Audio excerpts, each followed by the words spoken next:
Hello and welcome to my in-depth video on the 75359 332nd Ahsoka Trooper Battle Pack. So in this video I'll be looking at the set, all the details and anything else that I think is interesting about the set.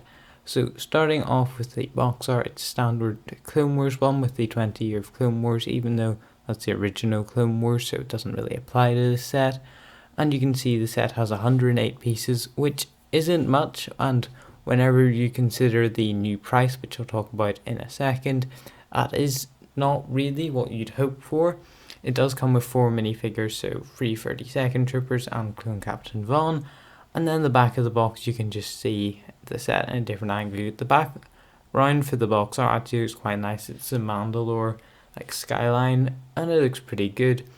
But then the new price, well, not for the US, but it's £19 or €21, which is €1 £1 increase from the previous set, and I don't really see this being justified. Like, the minifigures are fine and it's an alright set. The first minifigure you get is Captain Vaughn, and it's alright. You get the like captain thing on it, and it's just basically a 332nd Trooper. You can see for the actual Clone Captain Vaughn, he has like a red stripe, which they really could have done very easily. They couldn't have done like the helmet thing with the design, and maybe it would have been nicer had they gone dark red, but I'm guessing that probably doesn't look right, so they just kind of stuck with the orange. So it does just look like a 332nd Trooper with a visor.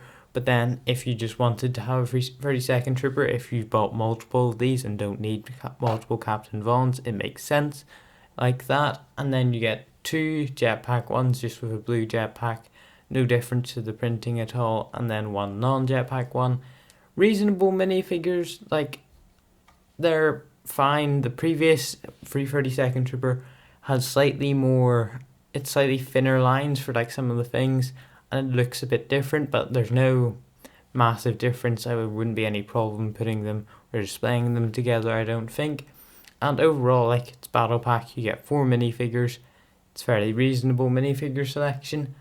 The build itself is alright. It is clearly like a blue version of a Swamp Speeder, and it comes with a mini turret, which is just a stud shooter that can rotate. Nothing fancy or very special.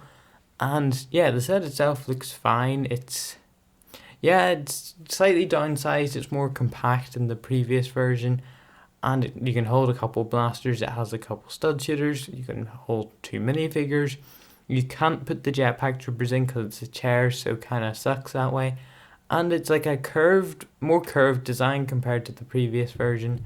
So you can see the like Kashyyyk troopers, which had a Swamp Speeder, and it's a slightly bigger set, slightly more like less angular, and arguably the new one looks better, albeit it has smaller. But then that kind of design lends itself quite well to the set.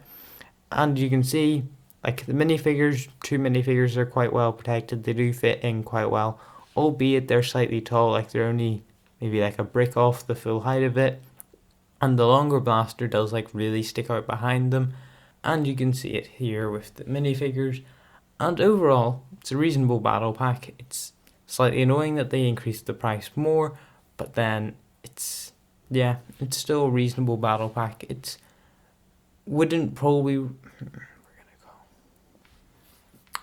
a reasonable battle pack. They've just increased the price slightly more. It comes with a turret, but I don't think anybody really cares about the turret. It may be like a nice play feature. For the price and for the piece count, I wouldn't really recommend buying it full price. I'm sure in a couple months you'll be able to get it on sale after it comes out. Thanks for watching. See you in the next one.